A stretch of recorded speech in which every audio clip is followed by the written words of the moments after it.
Hi, everybody. I am so excited to talk with you about George Washington's farewell address.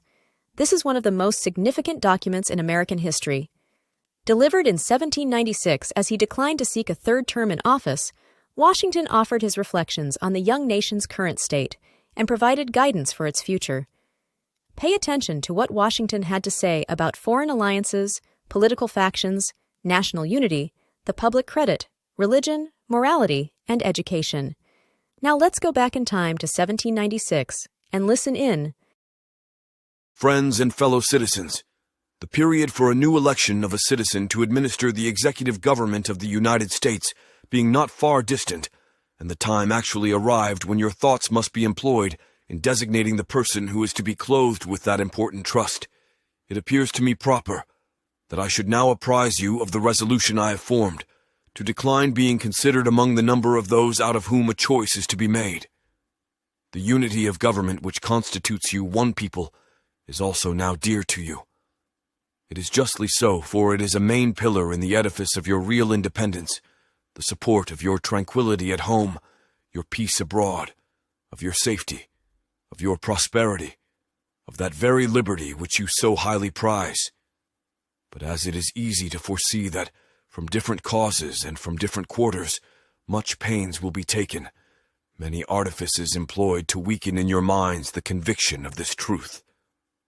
It is of infinite moment that you should properly estimate the immense value of your national union to your collective and individual happiness, and indignantly frowning upon the first dawning of every attempt to alienate any portion of our country from the rest, or to enfeeble the sacred ties which now link together the various parts.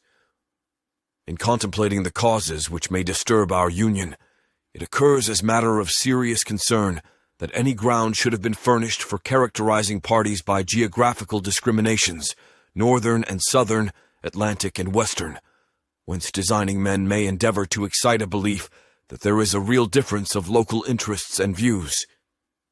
To the efficacy and permanency of your union, a government for the whole is indispensable. No alliance, however strict, between the parts can be an adequate substitute.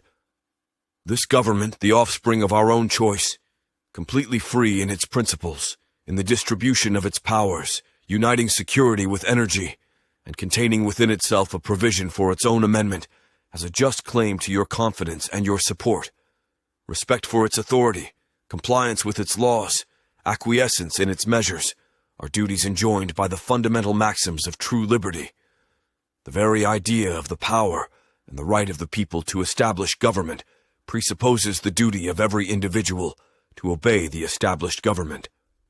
All obstructions to the execution of the laws, all combinations and associations, under whatever plausible character, with the real design to direct, control, or counteract the regular deliberation and action of the constituted authorities, are destructive of this fundamental principle. They serve to organize faction, to put, in the place of the delegated will of the nation, the will of a party, often a small but artful and enterprising minority of the community, and, according to the alternate triumphs of different parties, to make the public administration the mirror of the ill-concerted and incongruous projects of faction, rather than the organ of consistent and wholesome plans digested by common councils and modified by mutual interests. However combinations or associations of the above description may now and then answer popular ends, they are likely, in the course of time and things, to become potent engines, by which cunning, ambitious, and unprincipled men will be enabled to subvert the power of the people and to usurp for themselves the reins of government, destroying afterwards the very engines which have lifted them to unjust dominion. Towards the preservation of your government and the permanency of your present happy state, it is requisite not only that you steadily discountenance irregular oppositions to its acknowledged authority, but also that you resist with care the spirit of innovation upon its principles, however specious the pretexts. In all the changes to which you may be invited, remember that time and habit are at least as necessary to fix the true character of governments as of other human institutions, that experience is the surest standard by which to test the real tendency of the existing constitution of a country. Liberty itself will find in such a government, with powers properly distributed and adjusted, its surest guardian, I have already intimated to you the danger of parties in the state, with particular reference to the founding of them on geographical discriminations. Let me now take a more comprehensive view and warn you in the most solemn manner against the baneful effects of the spirit of party generally. This spirit, unfortunately, is inseparable from our nature, having its root in the strongest passions of the human mind. It exists under different shapes in all governments, more or less stifled, controlled, or repressed. But in those of the popular form, it is seen in its greatest rankness, and is truly their worst enemy. The alternate domination of one faction over another, sharpened by the spirit of revenge, natural to party dissension, which in different ages and countries has perpetrated the most horrid enormities, is itself a frightful despotism. But this leads at length to a more formal and permanent despotism. The disorders and miseries which result gradually incline the minds of men to seek security and repose in the absolute power of an individual, and sooner or later the chief of some prevailing faction, more able or more fortunate than his competitors, turns this disposition to the purposes of his own elevation on the ruins of public liberty. Without looking forward to an extremity of this kind, which nevertheless ought not to be entirely out of sight, the common and continual mischiefs of the spirit of party are sufficient to make it the interest and duty of a wise people to discourage and restrain it.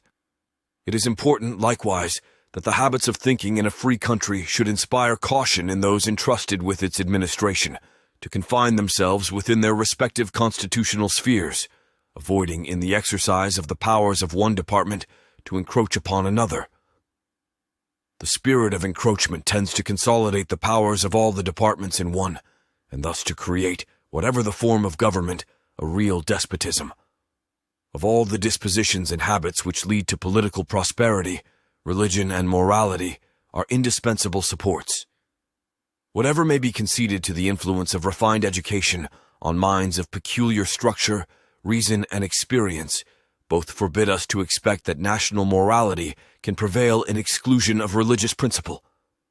Promote, then, as an object of primary importance, institutions for the general diffusion of knowledge.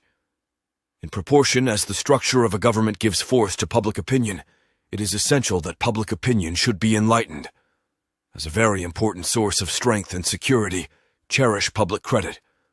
One method of preserving it is to use it as sparingly as possible, avoiding occasions of expense by cultivating peace, but remembering also that timely disbursements to prepare for danger frequently prevent much greater disbursements to repel it, avoiding likewise the accumulation of debt, not only by shunning occasions of expense, but by vigorous exertion in time of peace, to discharge the debts which unavoidable wars may have occasioned, not ungenerously throwing upon posterity the burden which we ourselves ought to bear. Against the insidious wiles of foreign influence, the jealousy of a free people ought to be constantly awake, since history and experience prove that foreign influence is one of the most baneful foes of republican government. The great rule of conduct for us in regard to foreign nations is in extending our commercial relations to have with them as little political connection as possible. So far as we have already formed engagements, let them be fulfilled with perfect good faith. Here let us stop. Europe has a set of primary interests which to us have none, or a very remote relation. It is our true policy to steer clear of permanent alliances with any portion of the foreign world. So far, I mean, as we are now at liberty to do it. Thanks, Mr. President. What an incredible speech. Did you know that heavyweights like Alexander Hamilton and James Madison lent their pens to help craft that address? Now, pause the video and discuss with your classmates the central themes and points from the address. Do you think America has truly heeded George Washington's advice?